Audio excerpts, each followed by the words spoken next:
Alam mo ba na hindi lahat ng 0% installment ang pinakamura? At may credit card na pwede mong gamiting pang-installment kahit saan ka bumili. So if you are someone na gusto ng installment kasi number one, affordable and mas convenient, especially in purchasing gadgets, appliances, and even for emergency. This video will help you choose the best credit card for installment in the Philippines this 2026.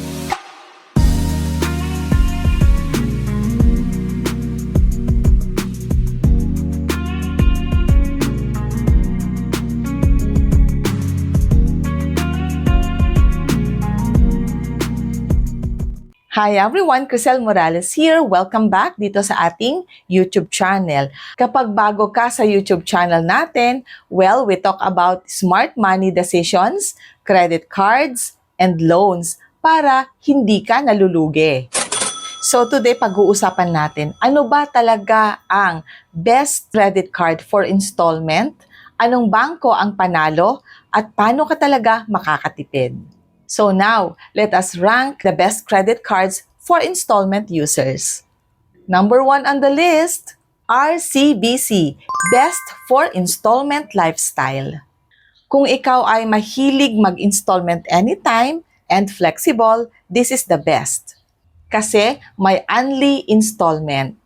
Kahit anong purchase, pwede mong gawing installment. No need for partner merchants. Diba? Usually, kung minsan, nakaka-avail lang tayo ng 0% installment kapag may relationship ang bangko sa merchant. Pero this time, kay RCBC, walang ganyan. Meaning, kahit bumili ka sa small na shop, pwede mong i-installment.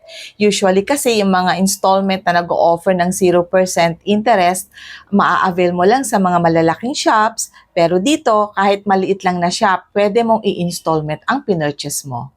This is excellent sa mga heavy users at dun sa mga gusto ng control. Next on the line, BPI, Best for 0% installment. Si BPI ang tinatawag na hari ng 0% installment. Up to 36 months and halos accepted sa lahat ng mga malls dito sa Pilipinas. At may bonus madness limit.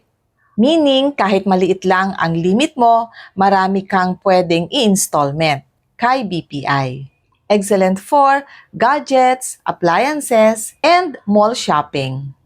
Next on the line, Metrobank. Si Metrobank naman, excellent for long-term payment. At kung gusto mo ng mababang monthly, ito yung excellent. Ito yung para sa'yo. Because up to 60 months, kaya okay na okay sa malalaking purchase or malaking utang. Kapag malaki ang purchase mo, pwede mong pahabain ang pagbabayad. Excellent for large purchases and debt restructuring.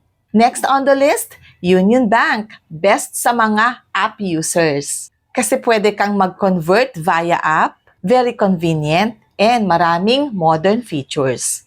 Excellent for tech-savvy users. At gusto ng mabilis. Another is, of course, Security Bank.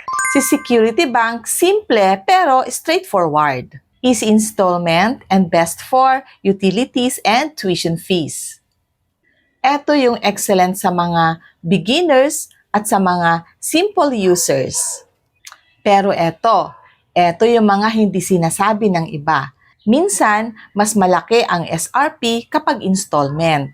Ito pa, installment reduces your credit limit. Full amount agad ang bawas. And ito pa, kapag nag-convert, ibig sabihin equivalent yan sa interest. Hindi siya free. So ngayon, ang question ay, ano ang best para sa'yo? Kung gusto mo ng flexibility, go for RCBC.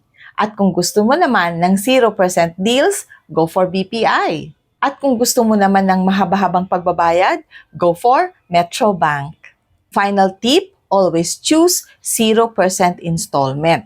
Huwag mag-convert kung hindi kailangan. If you found this helpful, mag-comment naman kayo ng yes. And sana mag-like, subscribe, and always tap the notification bell down there para ma-update kayo palagi sa mga videos na susunod nating i-upload dito sa ating YouTube channel. Muli, maraming salamat for tuning in, and kahit marami tayong pagsubok, always remember that life is beautiful because God is so good. Bye everyone!